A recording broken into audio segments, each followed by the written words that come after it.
Good morning, everybody. It's Pastor Randy, and it's Mr. Burt, and it's Lucy down on the other end of the yard, wishing you a beautiful, happy Friday to you.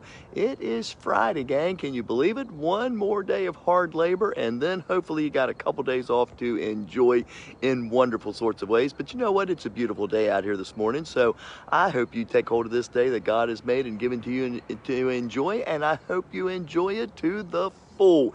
It is absolutely beautiful out here this morning. Nice, cool temperature. Glen Gorman probably be a little too cool for you, but it's warming up in the middle of the day, so that's gonna make you feel good. And are you guys headed to Florida soon? Because man, that's gonna make Glen happy, isn't it? But for those of us who like it a little bit on the cool side for their dog walks, it's an absolutely picture perfect day out here. The sky is clear. Can't quite see the blue in it yet, but I know it's not gray, so praise the Lord. The sun is coming up on the horizon, a little slower than it has been, but it's coming. Birds are singing this morning, not real loud, but they are there. Lucy's on the other side of the yard enjoying herself, checking out the neighborhood. Bert's standing right here beside me, waiting for us to take our little walk, and man, it's a picture-perfect day. John Doyle, get out on your front porch and enjoy your cup of coffee.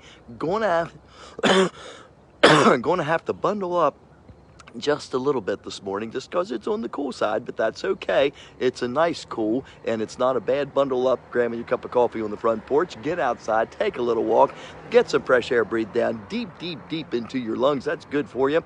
Get your ticker going, get your joints loosened up, and have yourself a wonderful day, a great day anyway, a beautiful day that God has given to you and me to enjoy to the full. It's Friday. I know we all got things to get done before the weekend, so let me get on with my Burt Blurb. It's a pretty simple one today, okay? We were walking down in the park, and we were enjoying ourselves, having a good time. Walk wasn't too rough. We stayed on the bottom of the hill and kind of worked our way up a gradual spot to the top of the hill. We're going around, we're walking through the trees. We walked down to the other end. We were coming up by the lake and by the museum, coming through that little grotto area that I enjoyed. Dogs like walking through there a lot of the time. And if we don't go right through the grotto, there's a nice little bridge that we can walk across and take it all in.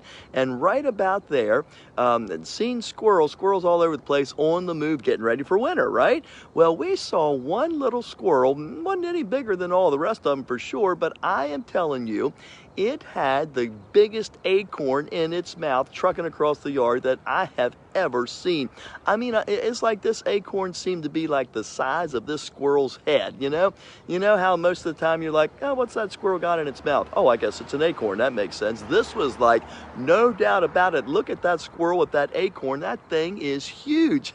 and I've heard stories about how squirrels and ants and, you know, how they can do amazing things. Tiny little ants can carry great big pieces of crumb, you know, for miles to get to their, you know, all that stuff, you know. And this is exactly what I thought. You know what? We have no excuse to do what God has called us to do. I mean, we just don't. You know why? Let's go to Philippians 4, verse 12. Philippians is one of my favorite little books. It's encouraging. Paul is in a good mood, and he's talking to the Philippians. He's just telling them how much he loves and appreciates them. He's encouraging them through the entire book. And chapter 4, he starts saying, you know what, it doesn't matter what's going on in my life. I can be rich, I can be poor, I can have plenty of food, I can be wondering a little bit where my next meal is coming from. I can have a place to sleep in a 5-star hotel, or I can be sleeping in a tent. He said, it doesn't matter to me, because what matters to me most is living for the Lord and getting done for him what he calls me to do. And verse 12, Philippians 4 verse 12, this is what he says. He said, I can do all things because it is Jesus Christ who strengthens me. I can do everything that God calls me to do because it's the strength of Jesus Christ that'll get it done. I mean, God will give you what you need to accomplish the call that he gives you. I saw this little conversation on Facebook between a few people a few nights ago, and one of my friends was saying she believed God was calling her to some bigger things, and she was a little nervous about that. And one of my other friends said, God doesn't call the qualified, God qualifies the called. You know what? And I got news for you, gang. You are called. If you call yourself a Christian, if you say you know Jesus and follow him, you got a calling on your life. And yeah, it can be a little nerving sometimes. It can be a little bigger than what you can imagine. But you know what?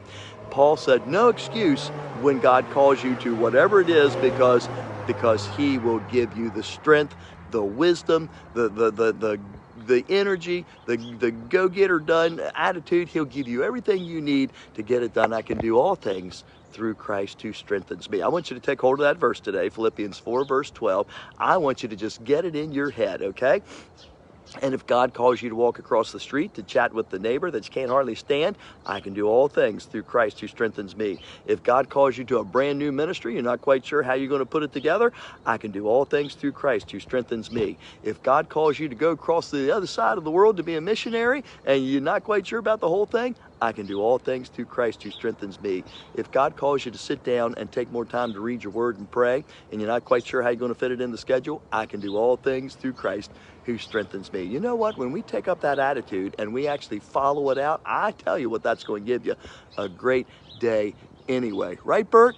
Burt says right. You know, Philippians 4, verse 12. Take some time to read the whole little book, because it's a good one. And I'm telling you, it's going to give you a great day anyway. Let me cut around here and see you guys chat a little bit, and let me say good morning to Mitch and Diane. Say a little prayer for Mitch and Diane. I hope you guys have a great trip. They're on their way to Florida today to check out and make sure everything is okay down there, and we're going to miss them, but you guys have a wonderful trip, and we'll see you soon. And Ruthie Winfield, love you to pieces. Enjoy this message. I think everybody loves that verse, you know. We're just trying to make it real, right? Want to make it real. Carolyn Klein, good morning to you. Love you to pieces, Carolyn. Hope you're having a great day. Don't want Peggy says for Philippians 4:13 has been my life verse. I love it, Peggy. Love you to pieces, Peggy. Thank you. Oh, let's see. Uncle Donald's on here this morning. Uncle, good morning to you and Miss Debbie. And Peggy Dudley, good morning. Cousin Mark, good morning to you. Always good seeing you on here, cousin. May you have a wonderful day. Sandy Fitzgerald. Sandy, how you getting along? We've been praying for you. Hope you're doing well. And happy Friday to you. Dawn and Dave and Ladybug, good morning to you. Carolyn Klein's, everybody have a fabulous Friday. Keep warm and safe. I got to tell you, I just got my little vest on this morning, and it's nice. It's comfy out here. The birds are singing all the more, trying to shut me up so they can sing. It's a gorgeous day out here, Ruthie. Kathy Druger, good morning to you.